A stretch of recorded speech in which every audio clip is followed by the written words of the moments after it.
যে মাতাই হাতে বুলিয়া ঘুম পাড়াতেন আম্মা ফাতেমা, সে মাথা কেমন করে নিল এজিদ বর্ষার ওয়াগায়। সালমা ও সালমা গো, আমার নাতি হুসাইন রে যখন কারবালার ময়দানে লম্বা করে শুয়াইয়া গলার ভিতরে ছুরিটা চালাইব, আমার নাতি মদিনার দিকে তাকাইয়া নানা গো কইয়ার যখন ডাকটা মারছে, আমি আর মদিনায় থাকতে পারি নাই। আমার নাতি কারবালার জমিনে আমি মদিনায় থাকতে পারি নাই। আমি কারবালায় যাইয়া আমার নাতিরে এমন ভাবে জড়াইয়া ধরেছি, জড়াইয়া ধরে যে কারবালার ময়দানে আমি গড়াগড়ি খাইছি।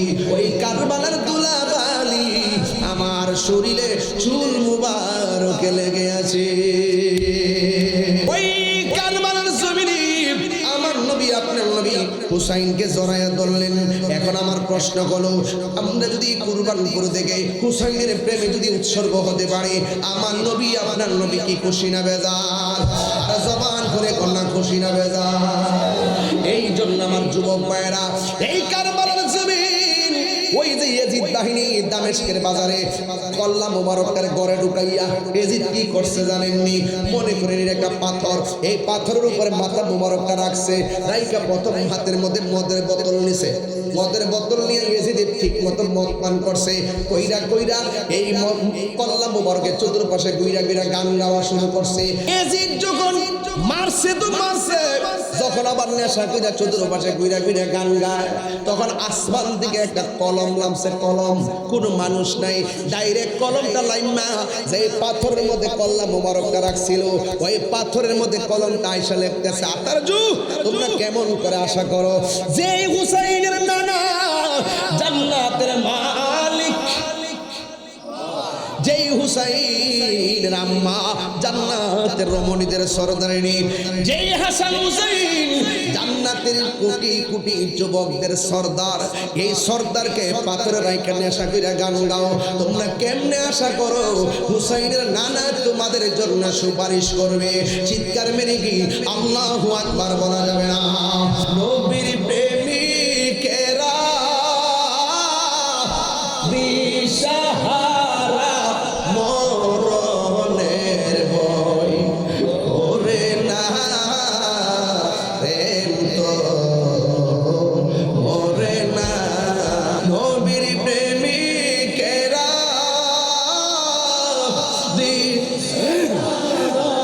মরণের ভয় করে না, প্রেম তো মরে না। হায়রে প্রেম করেছে আয়ুব নবী,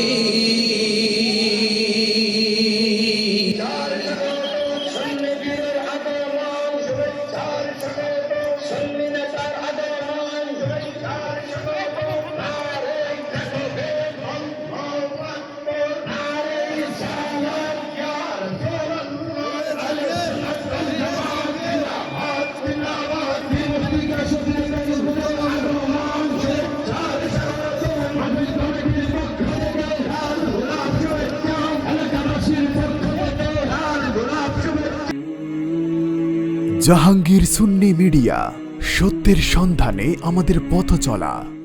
এই মহরম মাসের 10 তারিখে পৃথিবী একদিন কিয়ামত হবে। কোন সময় হবে? মহরমের 10 তারিখে আসরের নামাজের পর মাগরিবের আগে। ওই টাইমটাতে পৃথিবী লন্ডভন্ড হয়ে যাবে।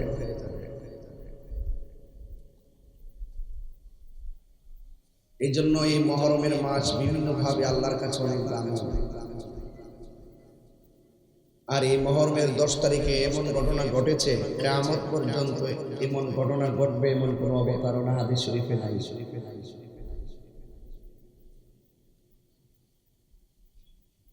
কারণ কারবালার জমিনে ঘটনাটা যদি ইহুদিরা ঘটাইতো মন করে বুঝ দিতাম, খ্রিস্টানে ঘটাইতো মন করে বুঝ দিতাম। হিন্দুরা যদি ঘটনাটা ঘটাইতো মনটারে বুঝ দিতাম। কারবালার ময়দানে আহলে বায়াতের বিরুদ্ধে, নবীর বংশের বিরুদ্ধে তলোয়ার ধরে পানি বন্ধ করে নৃশংসভাবে যারা হত্যা করেছে, শহীদ করেছে, তারা দাড়িওয়ালা, টুপিওয়ালা, পাগড়িওয়ালা মুসলমান ছিল। ইসলামের ইতিহাসে মুসলমানদের সবচেয়ে বেশি ক্ষতি করছে মুসলমান। কাফেররা এত ক্ষতি করতে পারে নাই। কাফেররা এখনো কালিমা পড়ে মুসলমান হয়, আর মুসলমান দিনে দিনে মুনাফিক হয়।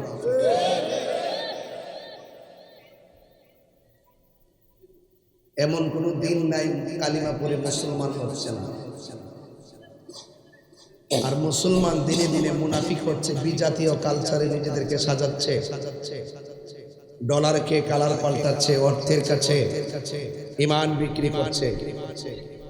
মুখের কথা শুনলে মনে হয় যে একদম পাক্কা আল্লাহর ওলি, কিন্তু ভিতরে শুধু মুনাফিক। যা শুনেন অধিকাংশ সত্য না, যা দেখেন অধিকাংশ বাস্তব না। কারণ কোনটা সত্য কোনটা বাস্তব সবচাইতে সেট করা আছে অন্তরের ভিতরে, আর অন্তরের খবর জানে একজন। জবান খুলে বলেন তিনি কে?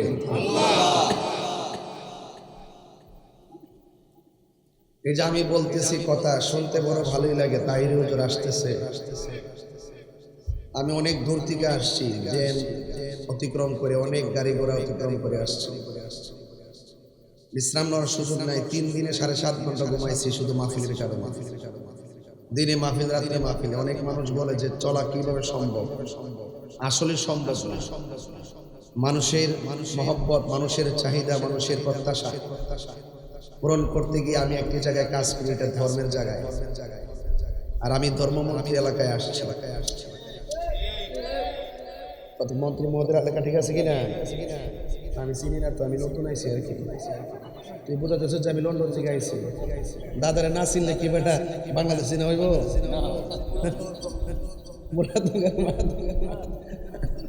মুরাদনগরের মাটি সুন্নিয়তের ঘাটি, কথা কথা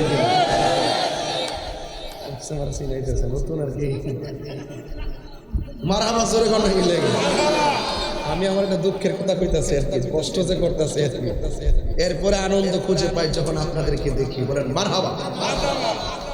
যেহেতু আমি ধর্মচর্চায় কিছু কথা বলি, তাহলে এই লেভেলে যারা কথা বলেন তাদেরকে আমরা ছাড়া সহজে অন্য কেউ চিনত না।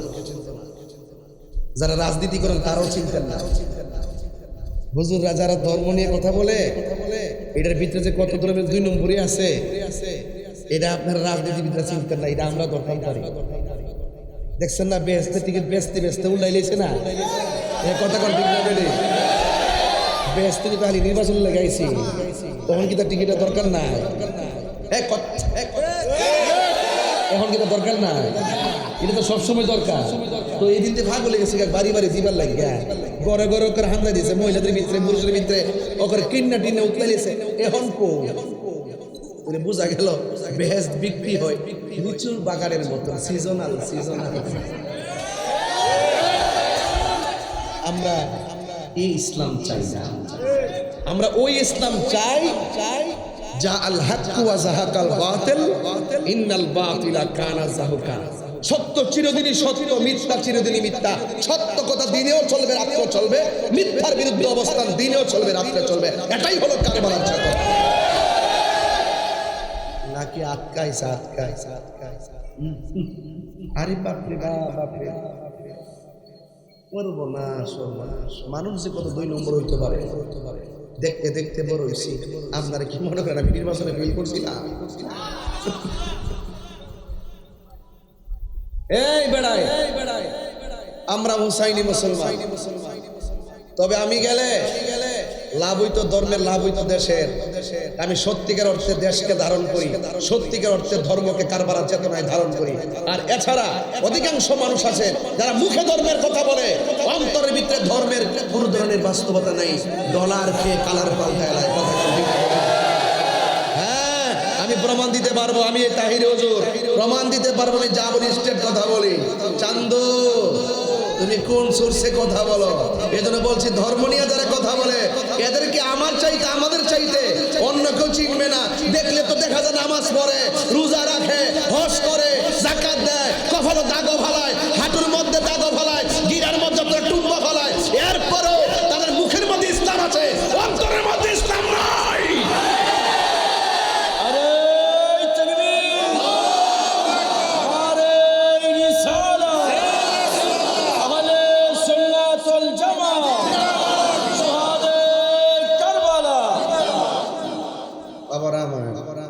এই যে মুহররমের মাস তো, এটা কারবালার ঘটনা আছে।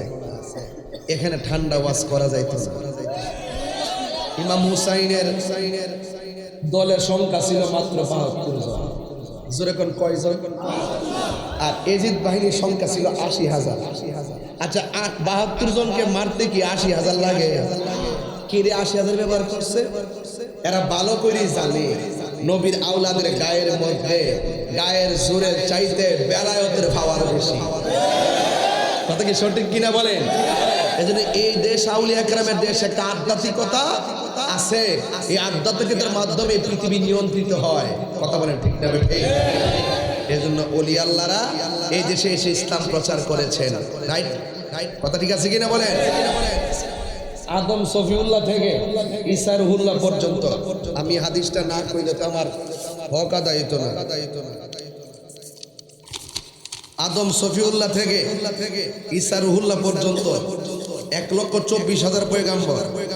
মতান্তরে কমার বেশ হইতে পারে, এটা আল্লাহ মালুম নাকি? একটা হাদিস আমি পড়ি, আপনারা বুঝবেন যে আমরা কেন হাসানের পাগল, কেন হুসাইনের পাগল, কেন মৌলা আলীর পাগল, কেন কারবালাকে আমরা ধারণ করি। এখন অনেক সময় বলেন যে হুজুরদের ভেদাভেদ করে। আরে বাবা, হুজুরে কোনো ভেদাভেদ নাই, ভেদাভেদ কারবালা থেকে হয়েছে। হেরার মুখও দাঁড়িয়ে আছে, এই সাইডও দাঁড়িয়ে আছে, এই সাইডও দাঁড়িয়ে আছে, এই সাইডও নামাজ আছে, এই সাইডও নামাজ আছে, এই সাইডে টুপি আছে, ওই সাইডে টুপি আছে, এই দেশে এই সাইডে আজান আছে, ওই সাইডে আজান আছে, এই সাইডে নামাজের জামাত আছে, ওই সাইডে নামাজের জামাত আছে। এর পরে দুইটা ভাগ হয়ে গেছে। তাইলে ওরাও মুসলমান, এরাও মুসলমান, তো আমরাও মুসলমান, তারাও মুসলমান।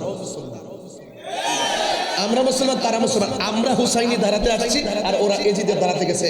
এজিদের ধারায় যাওয়ার কারণেই ওরা এজিদের নামের পরে রহমাতুল্লাহ আলাইহি ব্যবহার করে। কথা কি ঠিক আছে কিনা বলেন? এই যে একটা হাদিস বলি, শুনেন, হাদিসটা একটু পয়রা শোনাই। আনিল মুসাইয়িব ইবনে নাজাবাহ রাদিয়াল্লাহু তাআলা আনহা قال علي بن ابي طالب رضي الله تعالى عنه, হযরত আলী রাদিয়াল্লাহু তাআলা আনহু থেকে বর্ণিত, قال النبي صلى الله عليه وسلم, আমার নবী, আপনার নবী রাহমাতুল লিল আলামিন নিজের জবান মুবারকে বলেছেন, ইন্না কুল্লা নাবিয়্যিন উতিয়া সাবআতাস নুজাবা আও রুকাবা। আমার নবী, আপনার নবী বলেন, আদম সফিউল্লাহ থেকে ঈসা রুহুল্লাহ পর্যন্ত যত নবী রাসূল আছেন, সব নবী রাসূলদের জন্য আমার আল্লাহ রাব্বুল আলামিন এক একজন নবীকে 7 জন করে মনীষী দান করেছেন। কয়জন মনীষী? সব নবীদের জন্য আল্লাহ স্পেশাল মনীষী নিযুক্ত করেছেন। যেমন আমাদের মন্ত্রী মহোদয়ের বিশেষ বিশেষ মানুষ আছে না নাই? নাকি সব বিশেষ? কথা বল, সব বিশেষ, বিশেষ বিশেষ আছে। এই বিশেষ বিশেষ, এটা মহান রব এই পৃথিবীটা বিশেষ বিশেষ দিয়া নিয়ন্ত্রণ করছে। হাদিস শরীফের মধ্যে আছে, নড়াচড়া দিন না কিছু, হাদিস শরীফের মধ্যে আছে যে এই পৃথিবীটা নিয়ন্ত্রণ করতেছে আল্লাহ পাক আল্লাহর ওলিদের দ্বারা। কার দ্বারা? এখন আপনারা বলবেন যে আল্লাহই তো সব পারে, আবার ওলির দরকার কি? হ্যাঁ, ওলির দরকার কি বুঝেন না? আমরা যে গুনাহ করি আল্লাহ দেখে কিনা? তাহলে আবার কান্দের মধ্যে কিরামান কাতিবিন কি লাগিয়া উত্তরটা মিলেনি। আচ্ছা, আমরা যে কতটুকু গুনাহ করছি, নেকি করছি, আল্লাহ জানে কিনা? তাহলে মিজানের পাল্লা টানাইছে কেন? এটাই হলো সৃষ্টির স্রষ্টার খেলা। কথা বলেন ঠিক না? তাইলে কথাগুলো পরিষ্কার হয়ে গেছে। আমার নবী, আপনার নবী বলেন, ইন্না কুল্লা নাবিয়্যিন উতিয়া সাবআতা নুজাবা আও রুকাবা। আমার আল্লাহ রাব্বুল আলামিন হাবিব বলেন, বন্ধুরে, ও কুরবানপুরের বাবা, আমার নবী আপনার নবী বলেন 1,24,000 পয়গাম্বর সব নবীদের জন্য রাসূলদের জন্য আল্লাহ পাক রব্বুল আলামিন স্পেশাল মনীষী দান করেছেন কয়জন? 7জন। আরো জোরে কয়জন? এরপর আমার নবী বলেন উতিতু আনা আরবাআতা আশারা সব নবীদের জন্য আল্লাহ রাব্বুল আলামিন 7 জন করে মনীষী দিয়েছেন, কিন্তু আমি নবী রাহমাতুল আলামিনের জন্য উতিতু আনা আরবাআতা আশারা আমি নবীর জন্য আল্লাহ পাক 14 জনকে মনীষী দান করেছে। সবার জন্য 7 জন, আমার নবীর জন্য কয়জন? ওয়াস জুড়ে কই দিব কয়জন? এখন প্রশ্ন আসতেই পারে তাহলে সর্বপ্রথম কে? সুবহানাল্লাহ কোনে গেলে তাহলে বিশেষ বিশেষ লোক কিরে সিনাই দিলে কাজের লাগা সুবিধা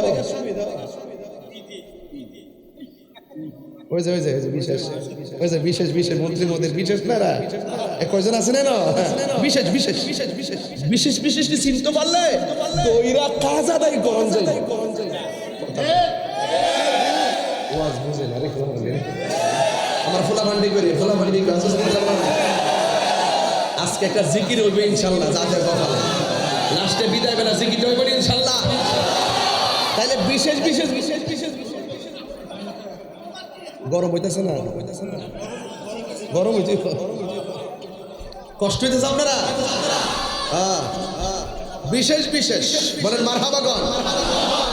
বিশেষ তাইলে সব নবীদের জন্য কয়জন? কদি মুফিল হচ্ছে না? কয়জন? সব নবীর জন্য কয়জন? আমার নবীর জন্য কয়জন? আমার নবীর জন্য কয়জন? এটা কি আমি তাহিরি কথা? আমার নবী আপনার নবী বলেন উতিতু আনা আরবাআতা আশারা আমি নবীর জন্য 14 জন মনীষী দান করেছেন। এরপরে উনার বর্ণনাকারী বলেন আমি জিজ্ঞেস করলাম আলী গো আপনার কাছে যে আমার নবী 14 জনের কথা বলেছেন মানহুম তারা কারা? ক্বালা আলী ইবনে আবি তালিব রাদিয়াল্লাহু তাআলা আনহু হযরত আলী রাদিয়াল্লাহু তাআলা আনহু বলেন আমার আল্লাহ রাব্বুল আলামিন যে 14 জন মনীষী আমার নবীর দান করেছেন 1 নম্বর হলো হযরতে মওলা আলী। আর জোরে গো সুবহানাল্লাহ। এরপরে প্রশ্ন করা হলো তারপরে কে? কওয়া ইবনায়া। এরপরে হলো আমার 2 সন্তান। 1 নম্বর হলো ইমাম হাসান আর 1 নম্বর হলো ইমাম হুসাইন। এরপরে জিজ্ঞেস করলো 3 নম্বর কে? ওয়া জাফর। 4 নম্বর কে? 4 নম্বর কে? 4 নম্বর হলো ওয়া জাফর। 5 নম্বর কে? 5 নম্বর হলো ওয়া হামজা। 6 নম্বর কে? ওয়া আবু বকর। 7 নম্বর কে? ওয়া উমর। 8 নম্বর কে? ওয়া মুসআব ইবনে উমাইর। 9 নম্বর কে? 9 নম্বর এমন একটা সাহাবী যার চেহারাটা সুন্দর ছিল না রে বাবা, তার জিহ্বাটা ছিল একেবারে কাটা কাটা জিহ্বা, দাঁতগুলো ছিল উঁচা উঁচা। এই লোকটাকে আমার নবী ইসলামের প্রথম মুয়াজ্জিন বানাইছেন। ওই মানুষটার নাম হলো হযরতে বেলাল। আর বড় করে বলেন সুবহানাল্লাহ। এরপরে মানুষটাকে এরপরে হলো ওয়া সালমান ওয়া ফারসি। এরপরে কে? ওয়া আম্মার। এরপরে কে? ওয়াল মিকদাদ। এরপরে কে? ওয়া হুযাইফা। এরপরে কে? ওয়া আব্দুল্লাহ ইবনে মাসউদ। তাহলে এই 14 জনের ভিতরে সর্বপ্রথম যার নাম পেয়ে গেলাম আপনারা জবান খুলে বলেন তার নাম কি? এই আওয়াজে মানি না জোরে কোন নাম কি? তার নাম হলো আলী। 2 নম্বর 3 নম্বর হলো 1 নম্বর হাসান আর 1 নম্বর হুসাইন। হে বন্ধু হাসান হুসাইনকে ভালোবাসা আমি তাহিরি দাবি নয়, হাসান হুসাইনকে ভালোবাসা আহলে বাইতকে ভালোবাসা আমার আল্লাহ রাব্বুল আলামিনের দাবি। এই জন্য আমার যুবক ভাইয়েরা আনা সফিয়া বিনতে শাইবা হযরত সফিয়া বিনতে শাইবা রাদিয়াল্লাহু তাআলা আনহা থেকে বর্ণিত ক্বালাত তিনি বলেন ক্বালাত আয়েশা রাদিয়াল্লাহু তাআলা আনহা হযরত আয়েশা সিদ্দিকা রাদিয়াল্লাহু তাআলা আনহা বলেন খরাজান নবী সাল্লাল্লাহু তাআলা আলাইহি ওয়াসাল্লাম ওয়াদাতু আলাইহি মিরতুম মুরাহহালুন আমার নবী আপনার নবী একদিন ফজরের নামাজের পর পায়ের ভিতরে নকশাওয়ালা একটা চাদর পরিহিত অবস্থায় বের হলেন। আমার নবীর চাদরটা কেমন ছিল জানেন নি? মিন শারি আসওয়াদা, আমার নবীর চাদরটা ছিল কালো রঙের। ফাজা আল হাসান, আমার নবীর কাছে হাসান আসলেন। ফাআদখালাহু, হাসান রাদিয়াল্লাহু তাআলা আনহুকে চাদরের ভিতরে ঢুকালেন। সুম্মা জা আল হুসাইন, আমার নবীর কাছে হুসাইন আসলেন। ফাদাখালা মাহু, আমার নবী হুসাইনকে চাদরের ভিতরে ঢুকালেন। সুম্মা জা আত ফাতেমা ফাআদখালাহা, এরপরে জান্নাতের রমণীদের সরদারিনী মা ফাতেমা জোহরা রাদিয়াল্লাহু তাআলা আনহা আমার নবীর কাছে আসলেন। আমার নবী চাদরের ভিতরে ঢুকালেন। সুম্মা জা আলিয়ুন, আমার নবীর কাছে ওই যে 14 জনের মধ্যে যিনি 1 নম্বর, তিনি নাম হলো হযরতে মাওলা আলী। আমার নবী ওই আলী রাদিয়াল্লাহু তাআলা আনহুকে চাদরের ভিতরে ঢুকালেন। চাদরের ভিতরে ঢুকাইয়া এরপরে আমার নবী চতুর্দিকে 4 জনকে ঢুকাইয়া আমার নবী কোরআনের সেই আয়াতটা তেলাওয়াত করলেন। ইন্নামা ইউরিদুল্লাহু লিইয়ুযহিবা আনকুমুর রিজসা আহলাল বাইতি ওয়া ইউতাহহিরাকুম তাতহীরা। আল্লাহ রাব্বুল আলামিন এই 4 জনকে পবিত্র বলে ঘোষণা দিয়েছেন। এখন প্রশ্ন হলো, এই 4 জনের মর্যাদা আমার নবী কেমন করে বাড়াইছে শুনে যান। আন আলী ইবনে আবি তালিব রাদিয়াল্লাহু তাআলা আনহু, হযরত আলী রাদিয়াল্লাহু তাআলা আনহু থেকে বর্ণিত, আন্না রাসূলুল্লাহ সাল্লাল্লাহু আলাইহি ওয়াসাল্লাম, আমার নবী আপনার নবী নূরানি জবান মুবারকে বলেছেন, আখাযা বিয়াদি হাসানিন ওয়া হুসাইনিন, আমার নবী একদিন হাসান হুসাইনের হাতের মধ্যে ধরলেন, কইরা বলতেছেন, মান আহাব্বানি ওয়া আহাব্বা হাযাইনে, তোমরা যদি আমি নবীরে ভালোবাসতে চাও তাইলে আমার 2 জনকে ভালোবাসবে। একজনের নাম হলো হাসান আর একজনের নাম হলো হুসাইন। শুধুমাত্র তাই নয়, ওয়া আবাহুমা, তাদের মাকে বাবাকে ভালোবাসবে, ওয়া উম্মাহুমা, তাদের মাকে ভালোবাসবে। যদি তোমরা 4 জনকে ভালোবাসো এরপরে কি হবে জানো নি? আমার নবী আপনার নবী বলেন, কানা মাই ফি দারাজাতি ইয়াউমাল কিয়ামা, কিয়ামতের ময়দান যেদিন কায়েম হবে, যেই দিন কেউ কাউকে চিনবে না রে বাবা, ওই কঠিন মুসিবতের সময় আমার আহলে বায়তের ভালোবাসাবাসীর মানুষগুলি জান্নাতের ভিতরে আমি নবীর পাশাপাশি বাস করবে। আরো বড় করে বলেন না সুবহানাল্লাহ। এই জন্য আমি বলবো, আজকে মূল দ্বারা হয়েছে 2টা। জুড়ে কোন কয়টা? একটা হলো ইয়াজিদের দ্বারা, আর একটা হলো হুসাইনের দ্বারা। ইয়াজিদের দ্বারা যারা আছে তারা হলো মুনাফিক। আরো বড় করে বলেন তারা কি? আর হুসাইনের দ্বারা যারা আছে তারা হলো মুমিন। তারা কি? এই জন্য আমরা যারা হুসাইনকে হৃদয়ে ধারণ করি, দেখবেন আমার দেশে মৌলবীর অভাব নাই। বুলেট মারল কারবালার ওয়াজ মুখ দিয়ে আসে না, আসে? কারবালার বয়ান মুখ দিয়ে আসে না, শুধু মুখ দিয়ে আসে দুনিয়ার যত ধরনের নাজাই কথা আছে, এই কথাগুলো তারা ওয়াজ মাহফিলে বলে, ধর্মের নামে অধর্মের চর্চা করে। এ বন্ধু, অনুরোধ করে বলে দিয়ে যায়, আমার নবী আপনার নবী বলে দিয়েছেন, আনা হারবুল লিমান হারাতুম, আমার নাতি হাসান হুসাইন আলী আর ফাতেমা যাদের বিরুদ্ধে যুদ্ধ করবে আমি নবী তাদের বিরুদ্ধে যুদ্ধ করব। ওয়াসিলমুল লিমান সালামতুম, আমার হাসান হুসাইন যার সাথে সন্ধি করবে আমি নবী তার সাথে সন্ধি করব। তাইলে ইয়াজিদ হুসাইনের সঙ্গে যুদ্ধ করছে, আমরা কি ইয়াজিদকে ফুলের মালা দিব? আরে কত করে মালা দিব? যে ইয়াজিদ হুসাইনের গলায় ছুরি চালাইছে, আমরা কি তাদের গলায় কি মালা দিব? আমার নবীকে আনা হারবুল লিমান হারাবতুম, হুসাইন যার সাথে যুদ্ধ করছে আমি নবী তাদের বিরুদ্ধে যুদ্ধ করব। এবং ওয়াসিলমুল লিমান সালামতুম, এবং হাসান হুসাইন আমার আহলে বায়াত যার সঙ্গে সন্ধি করছে আমি নবী তাদের সঙ্গে সন্ধি করব। তাই নবী বলছেন, হুসাইনের বিরুদ্ধে যারা যুদ্ধ করবে তাদের বিরুদ্ধে আমার নবী যুদ্ধ করবে। আমার দেশের মধ্যে অনেক মানুষ আছে, এই যে ইয়াজিদপন্থী নবীর আওলাদের গলায় ছুরি চালাইয়া ফুরাতের পানি বন্ধ করছে, ওই ইয়াজিদের পক্ষে অনেক লোক বাংলাদেশে চাপায় গায়, তাদের নামে মসজিদ নির্মাণ করে, তাদেরকে বলে 100 রাকাত নফল নামাজ নাকি পড়তো। নাউজুবিল্লাহ, জোরে কথা গেলে আরো বড় করে কথা নাউজুবিল্লাহ। তাহলে সেই ইয়াজিদের সঙ্গে আমাদের কোনো সম্পর্ক আছে? আরে গতকালও তো আমি যখন রাস্তা দিয়ে যেতেছিলাম মাহফিলে, হঠাৎ করে দেখলাম মোবাইলের মধ্যে একটা ভিডিও আসলো, খুব সুন্দর ওয়াজ করে, কণ্ঠটা খুব ভালো। তখন তাকে প্রশ্ন করা হলো, আমরা কি এজিদকে খারাপ বলবো? তিনি বলতেছেন না, এজিদকে খারাপ বলা যাবে না। আমরা কি এজিদকে কাফের বলবো? তিনি বলতেছেন না, এজিদকে কাফের বলা যাবে না। আপনারা বলুন, এজিদ কি ভালো না খারাপ? এই আওয়াজে মানি না, জোরে বলেন ভালো না খারাপ? এখন বলেন হুজুর, আপনাদের মধ্যে দলাদলি কেন? দলাদলি ব্যক্তি হিসাবে না, দলাদলি হলো আকীদা হিসাবে। কি হিসাবে? আকীদা হিসাবে। এরা আমাদের আহলে বাইতের মহব্বত হৃদয়ে ধারণ করে না। এই জন্য আজকে সমাজের মধ্যে এত অধপতন, এত সমস্যা।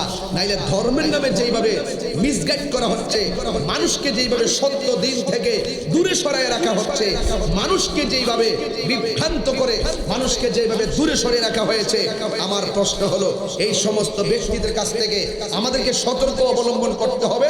আর এই মুহররম মাস হলো সেই মুনাফিক এবং মুমিনকে পার্থক্যের মাস। ঠিক আছে কিনা বলেন? এই মুহররম হলো মুমিন এবং মুনাফিক চেনার মাস। দেখবেন আমরা যারা আছি, মুহররমের 10 তারিখে আসলে আমরা আশুরা রোজা রাখি, রাখি কি রাখি না? মুহররম যখন আসে তখন আমরা কি বলি? কারবালার শানে অনেক ধরনের শান গাই কি গায় না? কিন্তু দেখা যায় এইগুলো অনেকের ভালো লাগে না। এরা অনেক সময় দেখবেন শুধুমাত্র নবী শান শুনলে গায়ে আগুন লাগে, কারবালার শান শুনলে গায়ে আগুন লাগে। আপনারা বলুন, আমরা যদি এই মুহূর্তে কারবালার ঘটনাটা ঘটতো, আমরা যদি এই মুহূর্তে ওই সময় থাকতাম, আমরা কি মুরাদনগরের মাটির মানুষ যারা আছি, আমরা সবাই বাংলার জমিন থেকে ইমাম আলী মুকামের মুখের মধ্যে পানি ঢেলে দিতাম? কথা ঠিক না বেঠে? কেন? এখনো ফিলিস্তিন যখন আক্রমণ করে ইসরায়েলের গুন্ডা বাহিনী, বাংলাদেশ থেকে প্রণোদনা পাঠানো হয়, বিভিন্ন খাবার পাঠানো, আমি নিজেও টাকা দিয়ে ওই আমার প্রতিনিধির মাধ্যমে সেই ফিলিস্তিনিদের কাছে খাবার পাঠিয়েছি। যার যতটুকু তৌফিক আছে শরীক থাকবেন। এই জন্য তথ্য প্রযুক্তিতে অনেক যাওয়ার এখন সুযোগ আছে। এই মুহূর্তে যদি কারবালা হতো, তাইলে আমরা সবাই কি করতাম? ইমাম আলী মুকামের মুখের মধ্যে আমরা পানি ঢেলে দিতাম। কথা বলেন ঠিক না ঠিক? এই জন্য আমরা এখনো বলি, এখনো কিন্তু মুনাফিক আমাদের চতুর্পাশে ঘটতেছে। একই সাথে আছে বুঝছে? ও আচ্ছা, আমি বলছি না, বুঝে বুঝছি মানে শৈলে ওদের বিষয় বুঝছি, শৈলে তাদের বিষয় বুঝছি না। আমার শৈল নাম কোন লাগানো একটু পরে দেখবেন, আমিও কয়ালাম ঠেলিয়া মার হাবা জোরে কথা গেলে গা। আরে আমার হের কথা কইতেছে আমির হামজা, এত বিকার গোস্ত, সকালে এক কথা তো বিকেলে এক কথা। রাশকে মান্দানের ফেমে হইয়া মাথার এমন যাওয়া গেছে, কথা কন ঠিক না বেড়ে একবারে সব গেছে। এখন কিছুটা কথা কমছে। বাজেট করছে কয়লা লিটার, বাজেট করে 9 লক্ষর উপরে, আর হেতে 6,000 উপরে। বাজেটটা পর্যন্ত বুঝে পারেন। হ্যাঁ, একটু পরে কইতাছি রাখবা, অত বেশি আতাইস না। আমি একটু বুঝে কি তার এক মন শর্ত হইল 90 সালের খেলোয়াড়, প্রিমিয়ার লিগে খেলোয়াড়, ঠিক না? আমার জন্মের পরে এমন মিথ্যাবাদী, এত মিথ্যা কথা আমি জীবনে শুনছি, এমন মিথ্যা কথা। আর সত্তর সত্যি কইতে মিথ্যারে মিথ্যে কইতে, কথা কন ঠিক না বেটি? অক্সফোর্ড ইউনিভার্সিটির লেকচারার ছিল, বউ জীবন বলে জানে না, পৃথিবীর কেউ বলে জানে না, এখন আইসে এগুলো প্রচার করতে। বুঝতে পারছেন কি দেওয়া হয়েছে? এই জন্য বলেন, আমরা কি মুমিন না মুনাফিক? ওই তো আওয়াজ হয় না। আমরা কি মুমিন না মুনাফিক? তো মুমিনের সাহস কি? অর্থের সাহস না সৎ সাহস? সৎ সাহসের দাম আসেনি। এই যে আমি যে একটা বেটা কথা কই, আমি কি বাইর থেকে লাড়ি শুনে লইছি? কেটা কিতা করবো? এটা বলার আমার টাইম আছে? আমি হক কথা কমো, প্রয়োজনে ইমাম আলী মুকামের মতন কারবালার প্রান্তরে শহীদ হয়ে যাবো।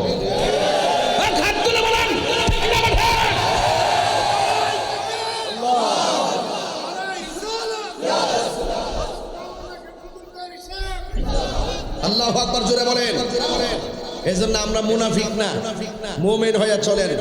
আমলটা কম হইতে পারে, কিন্তু ঈমানটা যদি তাজা থাকে, দেখবেন আপনার হাসরের মাঠ বিচার সহজ হয়ে যাবে। আর আমল আখলাক, আমল তামল করবেন, অন্তর ঈমান থাকতো না, হাসর মাঠে আর আরশের ছায়া পাইতেন না। জোরে বলেন ঠিক না বেঠি? কারেন্ট যাওয়ার পরে অন্ধকার লাগছিল, কবরটা তার চাইতে বেশি না কম? তাই একটু খেয়াল করে দেখেন, আবার লাইট আইসিনি, লাইট আবার পরে অন্ধকার আসেনি। ও বন্ধুরে, বন্ধুরে, ও কুরবান করে বাবা, আমি কেন আহলে বাইতের কথা বলতেছি শুনে যান, হাদিসটা না কইলে হক আদায় হবে না। আন আবি মুসাল আশআরী রাদিয়াল্লাহু তাআলা আনহু থেকে বর্ণিত قال তিনি বলেছেন قال রাসূলুল্লাহ সাল্লাল্লাহু আলাইহি ওয়াসাল্লাম, আমার নবীর নূরানি জবান বরকে বলেছেন, আনা ওয়া আলী ওয়া ফাতেমা ওয়াল হাসান ওয়াল হুসাইন, আমি এবং আলী, আলী এবং ফাতেমা, ফাতেমা এবং হাসান, হাসান এবং হুসাইন ইয়াউমাল কিয়ামাতি ফি কুব্বাতিন তাহতাল আরশ, হাশরের ময়দানে আল্লাহ একটা আরশ বানাইবে, পুরা আরশের ভিতরে সুম্মাস্তাওয়া আলাল আরশ, আল্লাহ ওই আরশের মধ্যে সমাসীন হবেন। ওই আরশের মধ্যে একটা গম্বুজ আছে, গম্বুজ। আমার নবী আপনার নবী বলেন হাশরের ময়দানে ওই গম্বুজের নিচে 1,24,000 পয়গম্বর কেউ স্থান পাবে না। আমার নবী আপনার নবী বলেন এই পাঁচজন ইয়াউমাল কিয়ামতি ফি কুব্বাতিন তাহতাল আরশ, আরশের একটা গম্বুজ আছে, ওই গম্বুজের নিচে আমরা পাঁচজন বসবাস করব। আর জোরে জোরে বলনা সুবহানাল্লাহ। পাঁচজন পাঁচজন মুর্শিদ পাক, পাঁচজন মনেতে বা সোনায় আমার, দিলেতে বা সোনায় আমার, পাই যেন দর্শন মুর্শিদ পাকে পাঁচজন। জুড়ি জুড়ি কি আল্লাহু আকবার বলা যাবে না? এখন প্রশ্ন হলো, ইহুদিরা যদি কারবালার ঘটনা ঘটাইতো মনটার মধ্যে বুঝ দিতাম, ঘটাইছে মুনাফিক মুসলমানরা। এখনো সুযোগ পাইলে মুনাফিকরা শহীদ ফারুকের মতন তাহিরের মারবার লাগা ঘুরে। ওদিন ফেসবুকে দেখেন নাই লেখছে কি, ফারুকের জবাব করছি, এখন দ্বিতীয়ত তাহিরের জবাব করি, লেখছে না? আমার একজন প্রশাসনের লোক বলছে আপনি দ্রুত তার বিরুদ্ধে অ্যাকশন নেন। আমি বলছি যে তার কাছে কি আমার হায়াতের টিকিট দেওয়া আছে নাকি? বেহেশতের টিকিট বেঁচে দিকে কিন্তু আমার হায়াতের টিকিট বেচবো।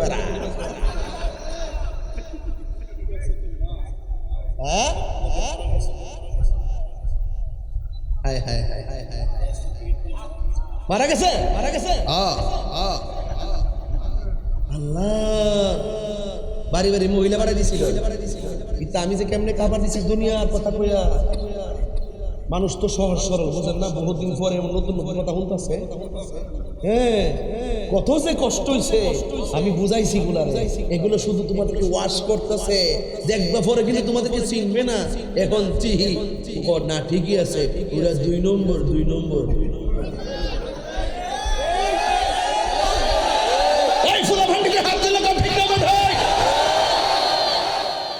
ডাক দিলে মাথা ভাবা যায় বনি, হাত দিলে কোথায় ভাবা যায় বনি।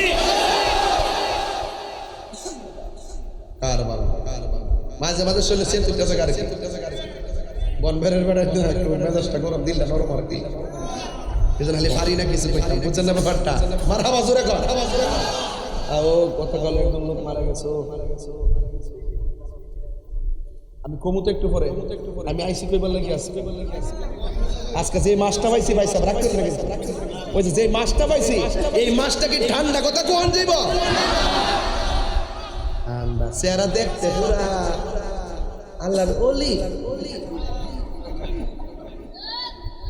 জেরে ফাহের সুমা, জেরে ফাহের সুমা একটা, এটা বলে নবী সুন্নত। কই নবী আর কই তাই নেই। হ্যাঁ হ্যাঁ, আপনি যে গুতাটা দিনিতে ওয়াজ করলে হুলতেছে বলতে। আপনারা কি বিরক্তি হইতেছেন নাকি? আমার বাজান দ্বিতীয় মাহফিল নিয়ে আছে, তারা ওরা করুন। আমি ধীরে ধীরে কথা দিয়ে কইয়া মোটামুটি 12টা পর্যন্ত মাইকটা চালাই দিয়া যায়। মারহাবা জোরে কথা কিনে কষ্ট হইব আপনারা সবাই আওয়াজ করবেন আল্লাহু আকবার। তো কারবালার ঘটনাটা কি? খ্রিস্টানরা ঘটাইছে, কেডা ঘটাইছে? মুনাফিক মুসলমান। এই মুনাফিক মুসলমান সমাজে দেখা জানি, এদের সাথে কি ইমানদারের কোনো সম্পর্ক আছে? আর ওদের ইমানদারের কোনো সম্পর্ক আছে? ইমাম হুসাইনকে তারা অনেকে বলে, এই জামাই হলো, অনেকে বলে আমার বাগনি জামাই তো অনেকে বলে মানে ইমাম হুসাইন রাদিয়াল্লাহু তাআলা কারবালার মাঠে নাকি যুদ্ধ করতে গেছে। আপনারা বলেন যুদ্ধ করতে গেছিল না দাওয়াতে গেছিল? আর জোরে কন্যা কিসে গেছিল? দাওয়াত দাওয়াতে নিতে যায় তারা চিঠি লেখছে না, অনেক চিঠি লেখছে। চিঠির মধ্যে লেখছে, হে হুসাইন, আপনি যদি না আসেন আর আমরা যদি আপনার কাছে মুরিদ না হইয়া মারা যায়, তাহলে হাসর মাঠে আপনার বিরুদ্ধে আল্লাহর কাছে নালিশ করব। চিঠির ভাষা কত সুন্দর ছিল, ঠিক নেই? তাহলে বোঝা যায় মুনাফিকের ভাষা অনেক সুন্দর। ইনশাআল্লাহ, আলহামদুলিল্লাহ, আল্লাহ ভরসা ছাড়া কতই কইতো না, কিন্তু ভিতরে হইল বাপচপ্পামি।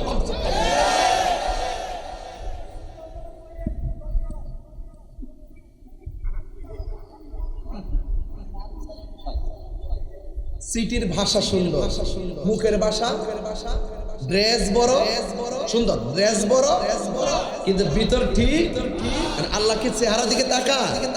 আল্লাহ কি ড্রেসের দিকে তাকা? আল্লাহ তাকা কোন দিকে? অন্তরের দিকে। কথা বলেন ঠিক না বেঠে? ও ইমাম হুসাইন রাদিয়াল্লাহু তাআলা আনহু, তিনি যুদ্ধের জন্য যান নাই, তাকে দাওয়াত করে নিয়েছিলেন, ঠিক নেই? কিন্তু তিনি যাওয়ার পরে তারা কি আচরণটা করলো? এ হুসাইন, কেমনে ভাবলাম আমরা তোমার কাছে বায়াত গ্রহণ করব, এখনো সময় আছে, তোমরা আমাদের কাছে বায়াত গ্রহণ করো। ইমাম হুসাইন রাদিয়াল্লাহু তাআলা আনহু বলেন, এ মুসলমানের দল, তোমরা না আমার নানার পিছনে নামাজ পড়েছো, তোমরা না আমাদেরকে দাওয়াত করে বায়াতের অঙ্গীকার করে আমাদেরকে এনেছো, এখন তোমরা ওয়াদা ভঙ্গ করেছো, তোমরা মুমিনের খাতায় নাম নাই। যদি আমরা তোমাদের কাছে বায়াত গ্রহণ না করি কি করবা? ভাই তোমাদেরকে জানে শেষ করে দিব। ইমাম হুসাইন বলে, এটাই যদি তোমাদের সিদ্ধান্ত হয় তাইলে আমরা বলে দিলাম, হককে প্রতিষ্ঠা করার জন্য জীবন দিব, কিন্তু ঈমান দিব না। এই কথা বলে তিনি দাঁড়িয়ে গেলেন। শহর মানুষ ডাক দিয়া বলে, স্বামী, এরা দিয়ে আপনাকে ফুলের মালা দেওয়ার কথা, কিন্তু ফুলের মালা না দিয়া আপনার কাঁধের মধ্যে তলোয়ার ধরার জন্য তারা রেডি হয়ে গেছে। ছোট বাচ্চা নিয়ে আসলেন আলী আসগর, এখন কি করব? সখিনাকে নিয়ে আসলেন, এখন কি করব? কাশেমরে নিয়ে আসলেন, কি করব? সবাই তো আমার সাথে আছে, আপনার সঙ্গে আছে। ইমাম হুসাইন রাদিয়াল্লাহু তাআলা আনহু বলেন, হে শহর মানুষ, আমি খেজুরের ডাল কেটে তাবু করে তোমাদেরকে জায়গা করে দিব। এই জায়গার মধ্যে তোমরা অবস্থান করবে।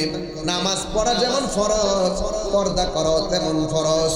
তোমরা পর্দার ভিতরে চলে যাও। ইন টাইমে আমার নবীর নাতি হুসাইন তাদের সঙ্গে মুখোমুখি হয়ে গেল। হুসাইন রাদিয়াল্লাহু তাআলা আনহু, তিনি ওনার একজন সন্তান ছিল, যার নাম হলো হযরতে আলী আকবর। ভাই আলী আকবর ডাক দিয়ে বলে, বাবা, আপনি যুদ্ধের ময়দানে এসেছেন, কিন্তু আমি আপনাকে বলতে চাই, ও বাবা, ওরা আপনাকে ফুলের মালা দেওয়ার কথা ছিল, ওরা আপনাকে ফুলের মালা দেয় নাই, বরং আপনার জন্য তারা তলোয়ার ধরেছে। কিন্তু এখন কি করব শুনেন গো। ইমাম আলী আকবর, তিনি কেমন আলী আকবর, হাদিসটা শুনলে বুঝবেন আমার আল্লাহ তাদেরকে কেমন মর্যাদা দিয়েছেন। আন আলী রাদিয়াল্লাহু তাআলা আনহু থেকে বর্ণিত, তিনি বলেন, আল হাসানু আশবাহু বিরাসূলিল্লাহি সাল্লাল্লাহু আলাইহি ওয়াসাল্লাম মা বাইনা সদরি ইলা রাসে। ইমাম হাসান রাদিয়াল্লাহু তাআলা আনহু বুক থেকে মাথার তালু পর্যন্ত যেই অংশটা ছিল, এই অংশটা দেখতে ডাইরেক্ট আমার নবীর মতো ছিল। এরপরে বল হুসাইন আশবাহু বিন নবী সাল্লাল্লাহু আলাইহি ওয়াসাল্লাম মা কানা আসফালা মিন যালিকা। ইমাম হুসাইন রাদিয়াল্লাহু তাআলা বুক থেকে পায়ের তলা পর্যন্ত যেই অংশটা ছিল, এই অংশটা দেখতে ডাইরেক্ট আমার নবীর মতো। আর ইমাম হুসাইনের বেটা তিনজন সন্তান, একজনের নাম হলো আলী আকবর, আরেকজনের নাম আলী আউসাদ মানে জয়নুল আবেদিন, আরেকজনের নাম হলো আলী আসগর। আলী আকবর হলো বড় ছেলে, বড় ছেলেটার ভিতরে আমার আল্লাহ এমন একটা নিয়ামত দিয়েছেন, বডি বাক করছেন হাসান হুসাইনকে দিয়া। আর আলী আকবরের কণ্ঠটা শুনতে ডাইরেক্ট আমার নবীর মতো লাগতো। ওই আলী আকবর ডাক দিয়া দে, বাবা, আপনাকে দাওয়াত করে এনেছেন, আমরা হইলাম আপনার সফর সঙ্গী, ওরা যদি আপনাকে মারার জন্য তলোয়ার ধরে, আমি আলী আকবর বসে থাকবো না। আপনি যুদ্ধের ময়দানে যাওয়ার আগে আমি যুদ্ধের ময়দানে যাব। ইমাম হুসাইন বলে, ও বাবা, তুমি যাইও না, কারণ তোমার কাকা তোমার চাচা হাসান দুনিয়া থেকে বিদায় হয়ে গেছে, আর তোমার মাঝে আমার নানা জানের একটা স্মৃতি আছে। কই কি স্মৃতি? ভাই তোমার কণ্ঠটা শুনতে ডাইরেক্ট আমার নানার মতো। তুমি যদি যুদ্ধের ময়দানে যাও, যুদ্ধের ময়দানে যায় যদি তুমি শহীদ হয়ে যাও, কার কণ্ঠ শুনে আমি আমার নানার কণ্ঠ শোনার স্বাদ মিটাবো। এবার ইমাম আলী আকবর ডাক দিয়ে কয়, বাবা আপনি না বলছেন হকের ময়দান থেকে পলায়ন করা যাবে না, আমি যদি সত্যের ময়দান থেকে খানকার ভিতরে বসে থাকি আপনার নানা জান মদিনা থেকে বেজার হয়ে যাবে। ও বাবা আমাকে সুযোগ দেন, আমি কারবালার ময়দানে যাব। এবার কারবালার ময়দানে রওনা হয়ে গেল। সব মানুষগুলো ইমাম আলী আকবরকে মারার জন্য এর টার্গেট হলো নবীর বংশ ধ্বংস করে দিবে। এই মুহূর্তে ইমাম আলী আকবরকে মারার জন্য ওরা ডানে বামে সামনে পিছনে তলোয়ার ধরে মারার জন্য উদ্যত হয়ে গেল। হ্যাঁ বন্ধু, ইমাম আলী আকবর যুদ্ধ করতেছেন, হঠাৎ করে একটা বিয়াদব আলী আকবরের কণ্ঠনালীর মধ্যে একটা তীর ঢুকাইয়া দিল। দেখছেন নি ওরা কেমন বেঈমান, কেমন মুনাফিক, কেমন বিয়াদব। তারা নবীর কণ্ঠনার মতো শোনা হয়, এই কণ্ঠনার ভিতরে তারা আঘাত করেছে কত নৃশংস। খালি মুসলমান হইলেই চলে না, নামাজ পড়লেই চলে না, পাগড়ি পড়লেই চলে না, মুখে মুখে ধর্মের কথা বললে ধার্মিক হওয়া যায় না। ইমাম আলী আকবরের কণ্ঠের ভিতরে তোরা একটা তীর ঢুকাইয়া দিল। এবার ইমাম আলী আকবর বাবার কথা মনে হয়ে গেল, আমার বাবা না, আমার কণ্ঠ শুনলে বড় শান্তি পাই, আমার বাবাকে শেষবারের মতো আমি একবার বাবা কয়ে ডাক দিব। এবার আলী আকবর বাবার কাছে চলে গেলেন, বাবার কাছে যাইয়া বলেন, বাবা ও বাবা, আমি যুদ্ধের ময়দানে শাহাদাতের নজরানা আমার জন্য অপেক্ষা করতেছে, বাবা গো আপনি আমার জনম বিদায় দিয়া দেন। ইমাম হুসাইন রাদিয়াল্লাহু তাআলা আনহু বলেন, এ বাবা তুমি যুদ্ধে যাওয়ার সময় আমাকে এত সুন্দর কণ্ঠ মায়াবী কণ্ঠে ডাক দিয়েছো, কিন্তু এখন তোমার ডাক আমি আগের মতো শুনতেছি না। ইমাম আলী আকবর কয়, আব্বা ডাকটা এত সুন্দর দেখা ওরা আমার গায়ের মধ্যে আঘাত না কইরা আমার কণ্ঠটারে শেষ করে দিয়েছে। ও বাবা আগের মতো আমি আপনারা ডাকতে পারি না। ও বাবা মারলে মারছে, আপনার কাছে আমি জীবনে কোনো কিছু চাই নাই, আজকে আমি আপনার কাছে একটা কিছু চাবো। ইমাম হুসাইন বলে, বাবা কি তুমি আমার কাছে চাইবা? ইমাম আলী আকবর ডাক দিয়ে কই, বাবা টাকা চাবো না, পয়সা চাবো না, কোনো সম্পদ আমি চাবো না। বাবা আমি যুদ্ধ করতে করতে আমার তৃষ্ণা লেগে গেছে, গলাটা শুকায় গেছে, পারবেন নি গো আমার কলিজাটার এক ফোঁটা পানি দিয়া ভিজাইয়া দেওয়ার জন্য? ইমাম হুসাইন বলে, আমি কেমন বাবা হয়েছি, ফুরাতের পানি টলমল করে, আমাদের নসিবে ফুরাতের পানি নাই, মস্কের পানি শেষ, কোথায় থেকে আমার জাদুমণি রে আমি পানি দিব? ইমাম আলী আকবর ইমাম হুসাইন ডাক দিয়ে কয়, বাবা তুমি আমার কাছে পানি চাইছো, লম্বা করে মাটির মধ্যে শুয়ে যাও। মাটির মধ্যে শুয়ে গেল। ইমাম আলী আকবর মনে করছেন তার বাবা মনে হয় কূপের পানি মুখের মধ্যে ঢেলে দিবে, আর না হয় মস্কের পানি ঢেলে দিবে, না হয় ফুরাতের পানি ঢেলে দিবে, কিন্তু সন্তান পানি পিপাসা কাতর, পানি পাওয়ার প্রত্যাশায় তৃষ্ণা নিবারণের জন্য মুখটা হা করলেন। ইমাম হুসাইন বলেন, বাবা তুমি পানি পান করবা, তোমার মুখটারে হা করো। এবার ইমাম আলী আকবর মুখটারে হা করলেন। ইমাম আলী আকবর মনে করছে বাবা মনে হয় সন্তানের মুখের ভিতরে মস্কের পানি ঢেলে দিবে, আর না হয় ফুরাতের পানি ঢেলে দিবে। ইমাম আলী আকবর বলে, ও পৃথিবীর মানুষ, মানুষ রে, আমার বাবা আমার মুখের ভিতরে দুনিয়ার কোনো পানি দেয় নাই। আমার বাবা বলে চোখ বন্ধ কইরা মুখটা খোলার কথা বইলা আমার বাবার শুকনা জিহ্বাটা আমার মুখের ভিতরে ঢুকায়া কয়, বাবা রে নে নে আমার জিহ্বা থেকে যতটুকু পারস পানি টাইম না পান কর। ইমাম আলী আকবর বলে, বাবা গো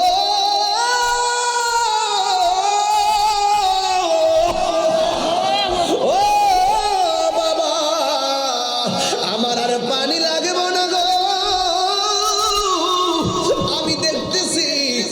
আমার জিহ্বার চাইতে আপনার জিহ্বা আরো শুকায়া রয়েছে। আপনার আব্বা নাই দেখে বুঝি আপনি পানি চাইতে পারার চাওয়ার জায়গা নাই। আমার বাবা আছে বলে আপনার কাছে আমি পানি চাইলাম। ও বন্ধু, বন্ধু রে, নাই নাই আলী আকবর দুনিয়াতে নাই, নাই নাই আলী আকবর দুনিয়াতে নাই।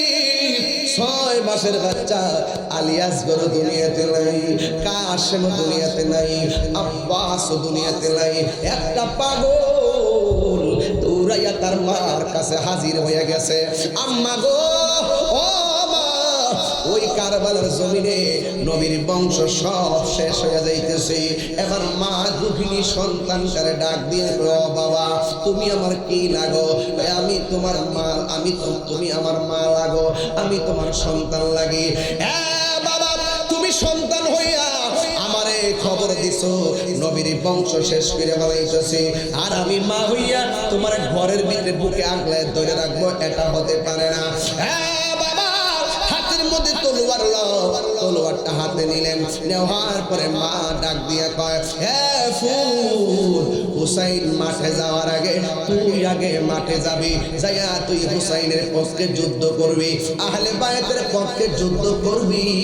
খবরদার আমি মা তোকে বলে দিচ্ছি, ওই শত্রুর ভয়ে একটা কদম তুমি পিছনে দিও না। যদি তুমি একটা কদম পিছনে দাও তাইলে আমি মা দুঃখিনী হাসরের ময়দানে দুধের দাবি ছাড়ব না। এখন কুরবানপুরের মানুষ জবানটা খুলে বলেন, এই কসমটা কি সহজ নাকি অনেক কঠিন? আরো জোরে কোন না, সহজ না কঠিন? মায়ের একদার দুধের দাম কাটিয়া গায়ের চাম, একদার দুধের দাম, একদার দুধের দাম কাটিয়া গায়ের চাম, পাপ পশু বানাইল রে সুদ হবে না, এমন দরদি হবে কেউ হবে না আমার মা গো, এমন দরদি হবে না আমার মা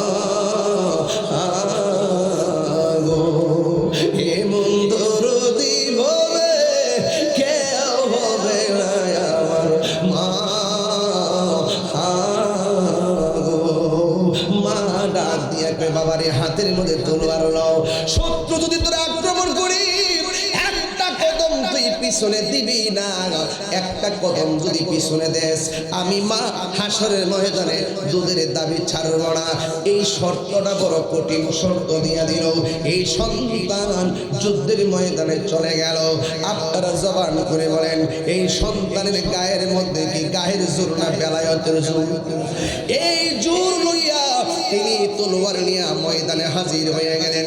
ইন টাইমে শত্রু, ডানে শত্রু, বামে শত্রু, সামনে শত্রু, পিছনে শত্রু, চতুর্দিক দিয়ে তারা এমন গ্রাম করলেন। সামনের কাফেলাটা অনেক বড়, পিছনেও শত্রু আছে। সামনের কাফেলা যখন সামনে ধাও দিছে, একটা কদম পিছনে যখন যাইতেছিল, হঠাৎ করে মা দুঃখিনীর কসমের কথা মনে হয়ে গেল। আমার মা না আমার বলছে, পুত্রে শত্রুর ডরে একটা কদম পিছনে দেওয়া যাবে না, তুই যদি একটা কদম পিছনে দিবি আমি মা দুঃখিনী দুধের দাবি ছাড়ব না। এই কথা বলার পরে মার কসমের কথা মনে হয়ে গেল। যেই মাত্র কসমের কথা মনে হয়ে গেল, ওহাব কালবি সন্তানটা দাঁড়ায় গেল। একটা কদম পিছনে দেই নাই, একটা বিহাদ পিছন দিক দিয়ে আইসা এমন জোরে একটা কূপ মারছে, ওহাব কালবির দেহ থেকে কল্লাটারে কাইটা আলাদা করে ফালাইয়া দিছে, আলাদা কইরা মোর ফালাইয়া দিয়েছে। ওহাব কালবির মাথার চুলের মধ্যে এমন ভাবে ধরলো, এমন ভাবে ধইরা ওহাব কালবির মায়ের কাছে নিয়ে গেছে। একমাত্র পোলা, নতুন বিয়া করছে, কিন্তু যুদ্ধের ময়দানে চলে গেছে। মার হুকুম, আহলে বায়তের মোহাব্বত, পাঞ্জাতনের মোহাব্বত, ইমাম হুসাইনের মোহাব্বত, এই মোহাব্বত লইয়া যুদ্ধের ময়দানে যাইয়া কুরবান করে বলে চলে যায়, তিনি গলা কুরবানি দিলেন। দেওয়ার পরে কল্লাটা নিয়ে গেলেন ওয়াহাব কালবির মায়ের কাছে। নির্দয়া মা, এ অপয়া মা, এ বেঈমান মা, একমাত্র সন্তানটারে দুধের কসম দিয়া মায়ের খাওয়াইলা, নেও তোমার কুলারে লইয়া যাও।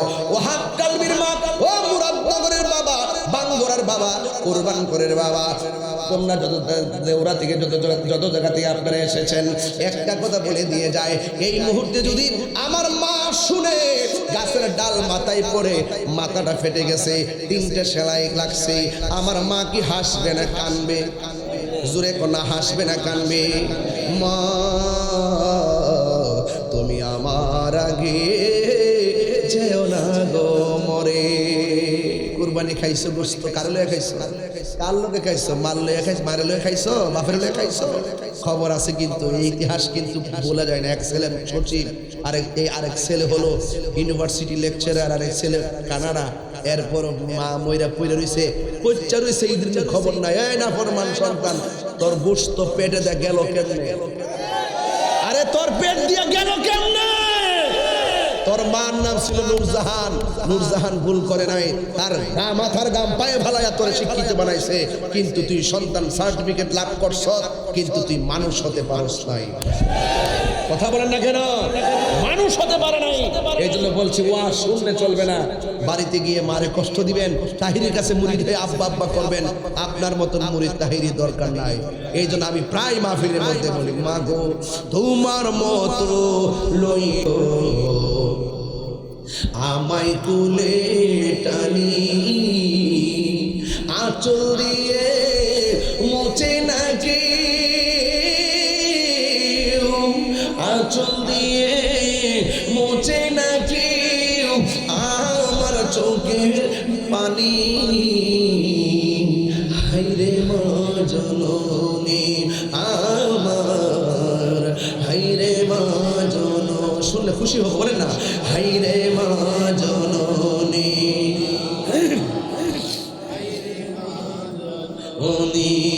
হাইরে মা জননী আবার, হাইরে মা জননী।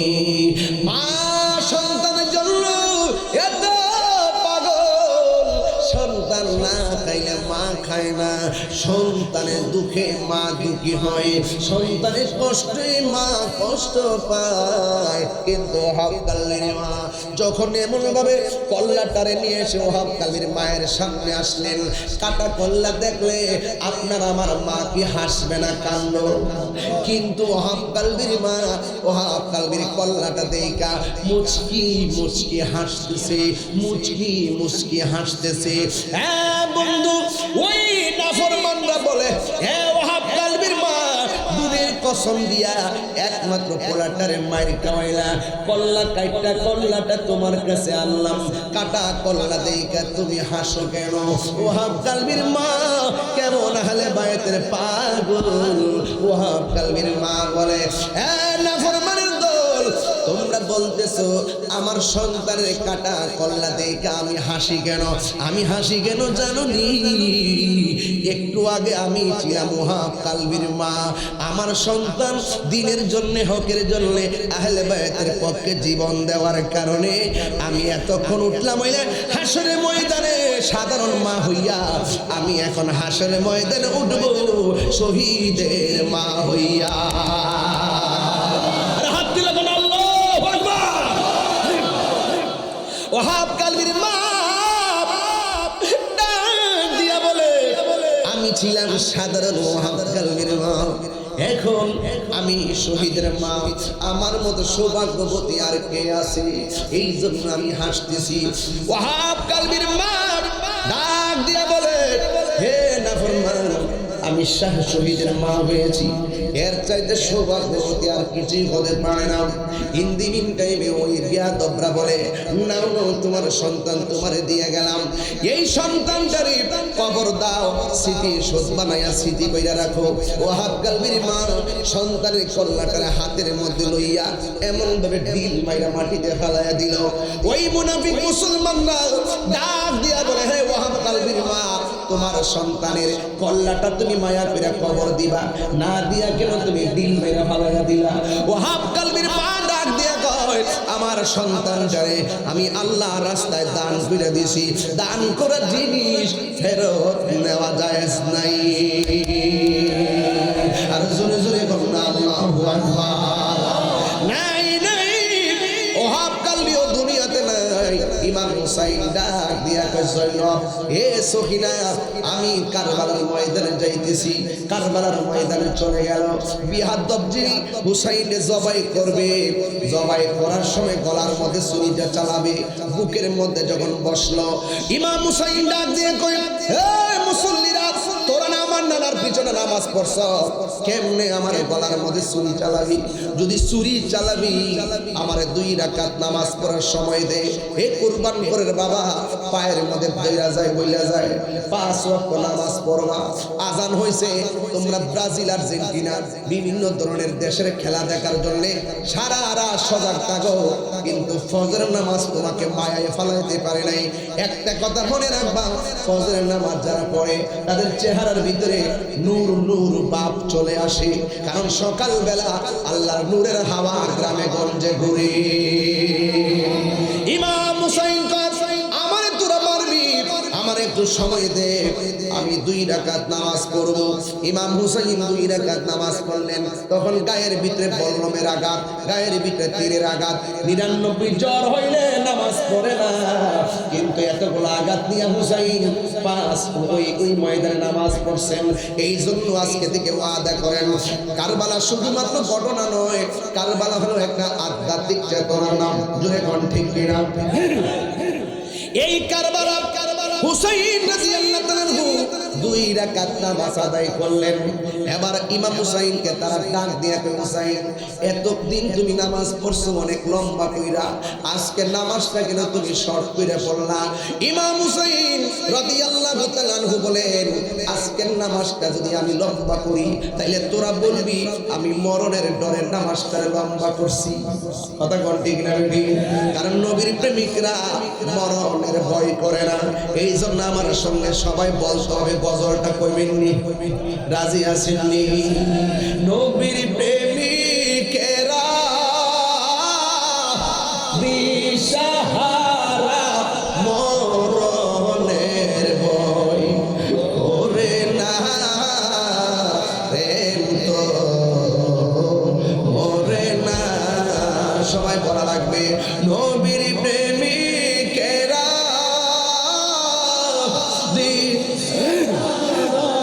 মরণের ভয় করে না, প্রেম তো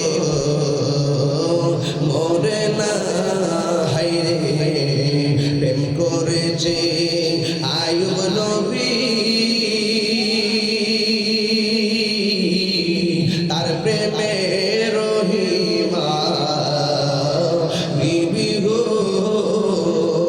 ওরে 18 সাল কি রাখাইল তবু প্রেম তো ছাড়ে না, প্রেম তো মরে না।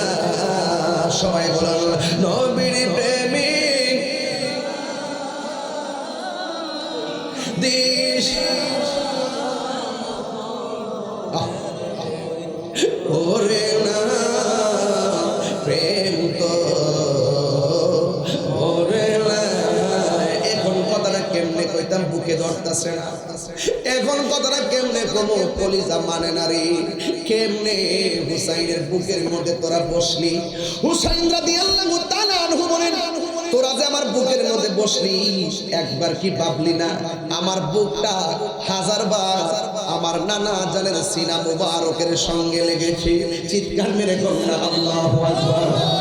গলার ভিতরে ছুরি চালাইল, ইমাম হুসাইন ডাক দিয়ে গলার ভিতরে ছুরি ঢুকবে না রে, কারণ আমার নানা জান 1000 বার আমার গলার মধ্যে চুমা দিয়েছি। জবাই যদি করবি আমার পিছন দিক দিয়ে ছুরি চালা, তবে সাবধান আমার চেহারাটাকে নানা জানে রওজা মুবারকের দিকে ফিরাইয়া দিবি। এবার মাটির মধ্যে শোয়াইয়া পিছন দিক দিয়ে কানের লতি বরাবর ছুরিটা চালাইয়া দিল। দেহ থেকে কল্লাটা যখন আলাদা করতে গেল, ইমাম আলী হযরত ইমাম হুসাইন রাদিয়াল্লাহু তাআলা চোখের ভিতরে একটা চেহারা ভেসে উঠেছে। কইতাম নি বাজানো, ওই যে গলা কাটছে, কথা কইতাম নি বাজানো, যে কল্লাটা কাটছে, কল্লাটা কাইটা যখন আলাদা করছে, কাটার পরে বড় মুসিবত পড়ছে। সে বলতেছে আমি গলা কাটতে দিই, ওই গলা কাটার পর দেখলাম কল্লাটা আলাদা হয়েছে, দেহটা আলাদা। কিন্তু আমি তাকায়া দেখলাম কল্লাটাও কালিমা পড়ে, দেহটাও কালিমা পড়ে। কল্লাটাও কথা কয়, দেহটাও কথা কয়। ওয়ালা তাহসাবান্নাল্লাযিনা কুতিলু ফি সাবিলিল্লাহি আমওয়াতান বাল আহইয়াউন ইনদা রাব্বিহিম ইউরযাকুন। জোরে জোরে কন্যা সুবহানাল্লাহ। দেহ কথা কই, কল্লা মুবারকটা কথা কই। এই একটা সাহাবী, এই সাহাবীর নাম হলো হযরতে যায়েদ ইবনে আরকাম। কথাটা কয়া দিয়ে জাইনাল হক আদায় হবে না। আর যায়েদ ইবনে আরকাম, এই যায়েদ ইবনে আরকাম হলো নবীর একটা প্রবীণ সাহাবী, যুদ্ধের ময়দানে ছিল। তোরা কেমনে গলার মধ্যে ছুরি চালাইলি? বেয়াদব, এই বেয়াদব, আঙ্গুদেশে কিছু মুরব্বি দেখবেন ঝগড়া লাগে, লাড়ি লইয়া বর করে কেমনে তুই তোর মার গাড়ি দিলি? আরে কেমনে কামনা করলি? লাড়ি বর কইরা কইরা জিয়া কর কিরে বেয়াদব, এ শয়তান, এই বেয়াদব তুই কেমনে তোর মারে গাড়ি দিলি? কইনি ওই মুরব্বি ডাক দিবে, আরে না ফরমান, কোন গলার মধ্যে ছুরি চালাইলি?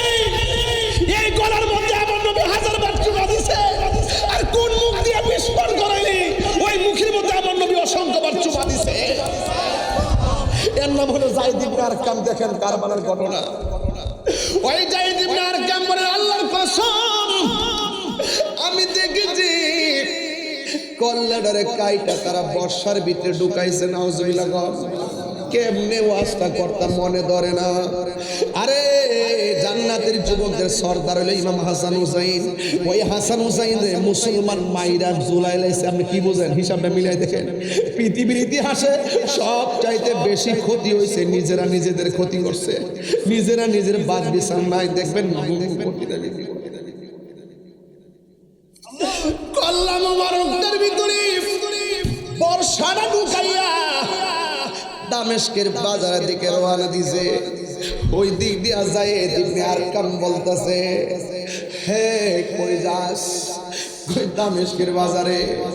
যায়েদ ইবনে আরকাম বলেন, আমি দেখেছি সব মানুষ লাইন ধরে হাঁটতেছে, সব নীরব হয়ে গেছে। দেখবেন মাঝে মাঝে ঝগড়া করার সময় করে, একটা মার্ডার হয়ে গেলে দেখবেন যে মার্ডার হয় বাড়ির মানুষ তাকে যারা মার্ডার করে বাড়ি করে ফালাইয়া ভাগে, সব নীরব হয়ে যায়। একটা সময় ঝগড়ার মধ্যে কোলাহল, মার্ডার হয়ে গেলে দুই পাশে মার্ডার হলে দেখবেন রাত্রে মানুষের বিচারে হওয়া যারা নীরব হয়ে যায়। যখন কারবালার ঘটনা ঘটাইছে, ঘটনার সময় ঘটাইছে, কিন্তু যখন শহীদ করলো বর্ষার ভিতরে যখন মাথাটা ঢুকাইয়া উপরে তুলছে, তুইলা দামেস্কের বাজারে লাইন ধরে রওনা দিছে। যায়েদ ইবনে আরকাম রাদিয়াল্লাহু তাআলা নবীর প্রবীণ সাহাবী ডাক দিয়া বলে, হে পৃথিবীর মানুষ, আমি দেখলাম একটা জবানও লড়ে না, কেউ কথা কয় না।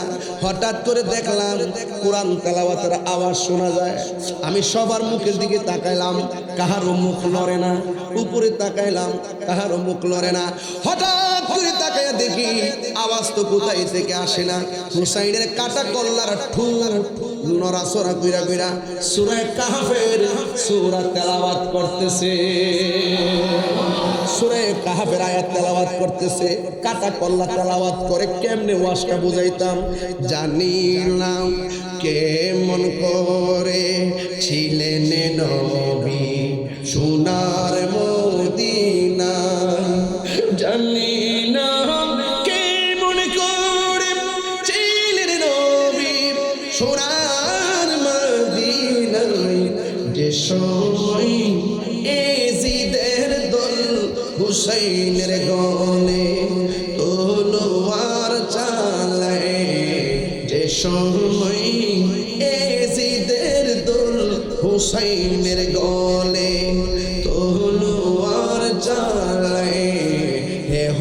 হুসাইন নবীজির আওলাদ সালাম জানাই মোরা তোমায় সালাম জানাই মোরা তো এই বাস্তব কথা বাস্তব যে মাথায় হাত বুলিয়ে ঘুম পাড়াতেন আম্মা ফাতেমায় যে মাথায় হাত বুলিয়ে ঘুম পাড়াতেন আম্মা ফাতেমায় সে মাথা কেমন করে নীল এজিদ বর্ষার আগায় সে মাথায় কেমন করে নীলে তুলি তলোয়ারের আগায় হে হুসাইন নবীজির আওলাদ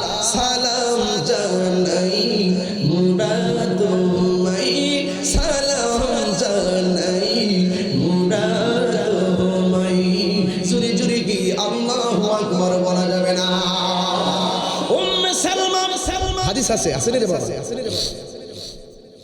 এই উম্মে সালমা বলেন আমি রাতের বেলা স্বপ্নে দেখেছি আমার নবী আমার ঘরের মধ্যে আসলেন আয়েশা ডাক দিয়ে বোতলটা দাস না বলে আমার নবী আপনার নবী বলেন উম্মে সালমা তোমার আমি একটা বোতল দিয়া গেছিলাম বোতলের ভিতরে কিছু মাটি দিয়া গেছিলাম এই উম্মে সালমা আমি তোমারে বলেছিলাম মাটিগুলো যেদিন লাল হয়ে যাবে ওই দিন মনে করবা আমার হুসাইন শহীদ হয়ে গেছে উম্মে সালমা মাটির খবর দেখো এবার উম্মে সালমা কই নবী গো আমি দেখব পরে আগে বলেন না আপনি কাঁদছেন কেন ও নবী আপনার দাড়ি মুবারকে বালু কেন দেখা যায় আপনার চুল মুবারকের মধ্যে বালি কেন দেখা যায় আমার নবী গো উম্মে সালমা তুমি আগে মাটির খবর নাও ওই নবী গো আগে আপনার কথা বলেন আপনার বডি মুবারকে কেন মাটি দেখা যায় ওই মুহূর্তে আমার নবী আপনার নবী রহমাতুল লিল আলামিন ডাক দিয়ে কয়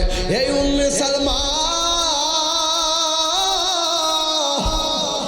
ও উম্মে সালমা গো আমার নাতি হুসাইন রে যখন কারবালার ময়দানে লম্বা করে শুয়াইয়া গলার ভিতরে ছুরিটা চালাইবো আমার নাতি মদিনার দিকে তাকাইয়া নানা গো কয়ার যখন ডাকটা মারছে আমি আর মদিনায় থাকতে পারি নাই আমার নাতি কারবালার জমিনে আমি মদিনায় থাকতে পারি নাই আমি কারবালায় যাইয়া আমার নাতিরে এমন ভাবে জড়াইয়া ধরেছি জড়াইয়া ধরে যে কারবালার ময়দানে আমি গড়াগড়ি খাইছি ওই কারবালার দুলাবালি আমার শরীরে চুল মুবারকে লেগে আছে জিজ্ঞাসা মেরে করলাম আল্লাহু আকবার আপনার নবী রহমাতুল লিল আলামিন মদিনাতুল মুনাওয়ারা থেকে কারবালায় আসার ক্ষমতা আছে না নাই এটা বাদ দিলাম আমার নবী কুরবান উপর মাহফিলে থাকার ক্ষমতা আছে না নাই আর কারা কারা বিশ্বাস করে না হাত তুলে দেখান ইনশাআল্লাহ আমার নবী দেখতে চাই কি চাই না আমার নবীকে থাকার ক্ষমতা দিছে কে আমার নবীকে থাকার ক্ষমতা দিছে কে আমার নবী মসজিদে আছে না নাই আমার নবী মাহফিলে আছে না নাই কবরের ভিতরে নবী নাকি ছবি আর জোরে কোন নবী নাকি ছবি এই জন্য আমার নবীকে দেখতে গেলে চোখ দুইটা ঠিক রাখা লাগবে মহব্বত লাগবে ওই কারবালার জমিনে আমার নবী আপনার নবী হুসাইনকে জড়াইয়া ধরলেন এখন আমার প্রশ্ন হলো আমরা যদি কুরবান করে থেকে হুসাইনের প্রেমে যদি উৎসর্গ হতে পারি আমার নবী আপনার নবী কি খুশি না বেজার আর জবান করে কন্যা খুশি না বেজার এই জন্য আমার যুবক ভাইয়েরা এই কারবালার জমিন ওই যে ইয়াজিদ বাহিনী দামেস্কের বাজারে কল্লা মুবারকের ঘরে ঢুকাইয়া ইয়াজিদ কি করছে জানেননি মনে করে একটা পাথর এই পাথরের উপরে মাথা মুবারকটা রাখছে রাইকা প্রথম হাতের মধ্যে মদের বোতল নিছে মদের বোতল নিয়ে ইয়াজিদ ঠিক মতো মদ পান করছে কইরা কইরা এই কল্লা মুবারকের চতুর্পাশে গুইরা গুইরা গান গাওয়া শুরু করছে তার মানে বোঝা গেল নেশা করা হলো ইয়াজিদের চরিত্র কার চরিত্র এই আওয়াজে মানে কার চরিত্র ইয়াজিদ যখন মারছে তো মারছে যখন আবার নেশা কইরা চতুর্পাশে ঘুরা ঘুরা গান গায়, তখন আসমান দিকে একটা কলম নামছে, কলম, কোনো মানুষ নাই, ডাইরেক্ট কলমটা লাইমা যে পাথরের মধ্যে কল্লা মোবারকটা রাখছিল, ওই পাথরের মধ্যে কলমটা আইসা লিখতেছে, আতারজু তোমরা কেমন করে আশা করো যে হুসাইনের নানা জান্নাতের মালিক, যেই হুসাইনের আম্মা জান্নাতের রমণীদের সরদারিনী, যেই হাসান হুসাইন জান্নাতের কোটি কোটি যুবকদের সর্দার, এই সর্দারকে পাথরে রাইখা নেশা কইরা গান গাও, তোমরা কেমনে আশা করো হুসাইনের নানা তোমাদের জন্য সুপারিশ করবে? চিৎকার মেরে কি আল্লাহু আকবার বলা যাবে না? আর তারা প্রমাণ হয়ে যায়, যারা আহলে বায়তের বিরুদ্ধে যাবে এরা কোনোদিন নবীর শাফাত পাবে না। ইজিদ নেশা করছে, নেশা কি করছে ভাই?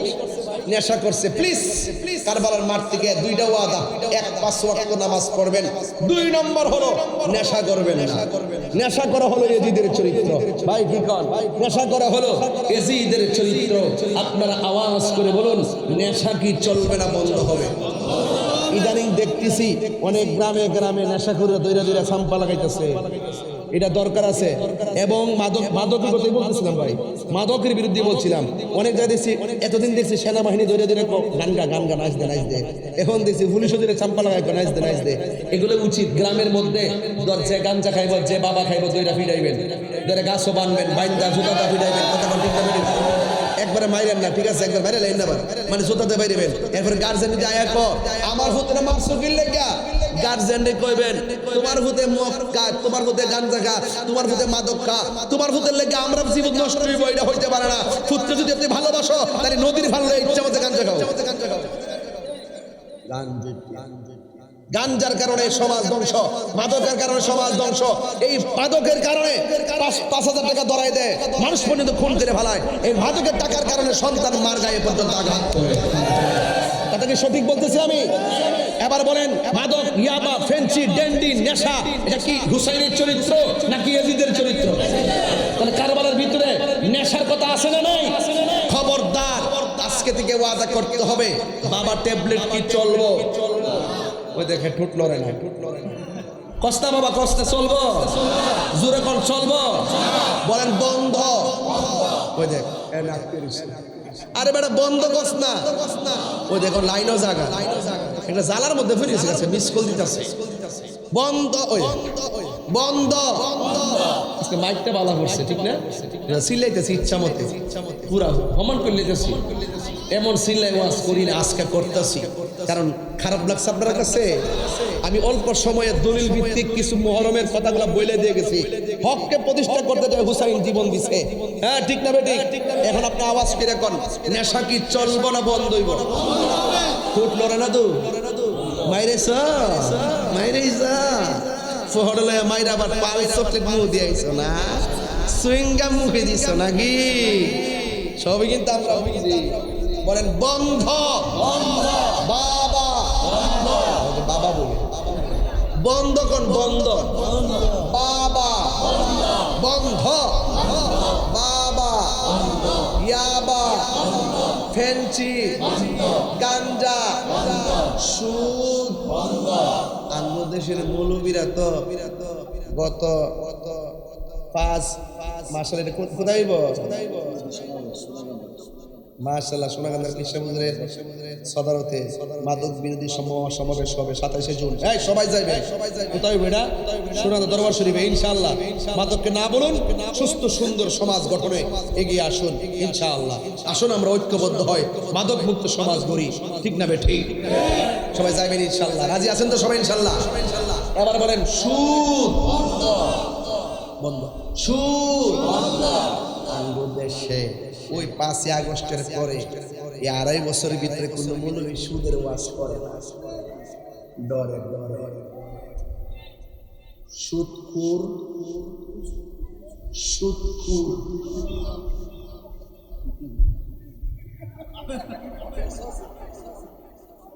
সুদ কি চলবে না বন্ধ হবে?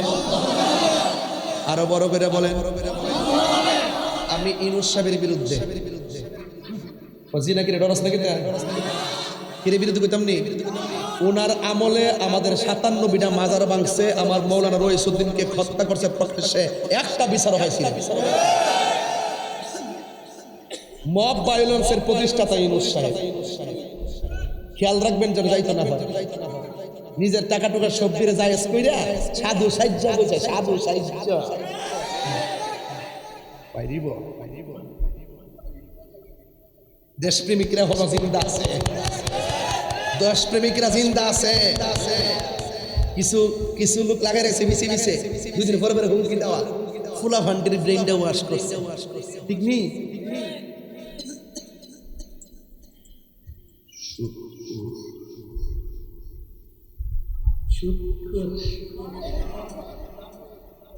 কি হবে বেঁচে থেকে, ওইটাম রে বাজি, কি হবে বেঁচে থেকে অযথা বিদ্যা শিখে যদি না করতে পারি শুধু সমাজটাকে, ঠিক না বেঠিক?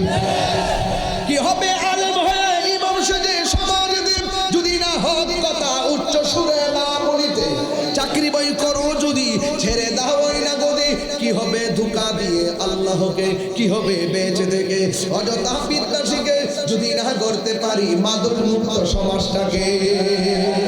কারা রাজি আছেন হাত ধরে দেখেন ইনশাআল্লাহ। নারে তাকবীর, নারে রিসালাত, নারে গাউসিয়া, আহলে সুন্নাত ওয়াল জামাত। এখন বলেন নামাজ কি চলবে না বন্ধ হবে? আল্লাহ আমাদের সকলকে নামাজ পড়ার তৌফিক দান করুন, সকলে বলুন আমিন। আরো বড় করে বলুন আমিন।